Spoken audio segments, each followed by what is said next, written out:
జలయజ్ఞంలో భాగంగా నిర్మిస్తున్న 74 ప్రాజెక్టుల్లో ముంపునకు గురవుతున్న గ్రామాల్లో పునరావాస కార్యక్రమాలకు ప్రభుత్వం చర్యలు చేపట్టింది.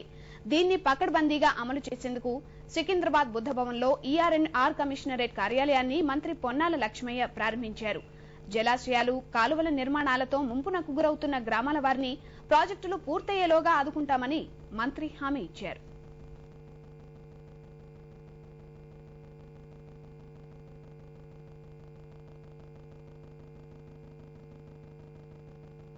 పునరావాస కార్యక్రమాల మీద పెద్ద ఎత్తున సమీక్షించడమే కాకుండా ఇతర రాష్ట్రాల పునరావాస పథకాలను అధ్యయనం చేయడం, కేంద్ర ప్రభుత్వం తాను ప్రకటించిన పునరావాస పథకాన్ని కూడా పరిగణలోకి తీసుకోవడం, వీటన్నిటిని అధ్యయనం చేసిన తర్వాత అన్నిటికన్నా మెరుగ్గా, ఉపయోగకరంగా, బాధితుల హృదయాలను తట్టే విధంగా మెరుగైన పునరావాస కార్యక్రమాలను గతంలో కంటే ఈ ఏజెన్సీ ప్రాంతాల్లో కానీ, పూర్ పీపుల్, గిరిజనులు కానీ, దళితులు కానీ ఉన్నటువంటి జీవన శైలికి భిన్నంగా, ఆధునికతకు దగ్గరగా, సమాజంలో అందరితో పాటుగా వాళ్ళు కూడా ఉండే విధంగా పరిష్కరించడం కోసం ఉన్నత స్థాయిలో సమావేశాలు ఏర్పాటు చేయడం, సమీక్షించడం.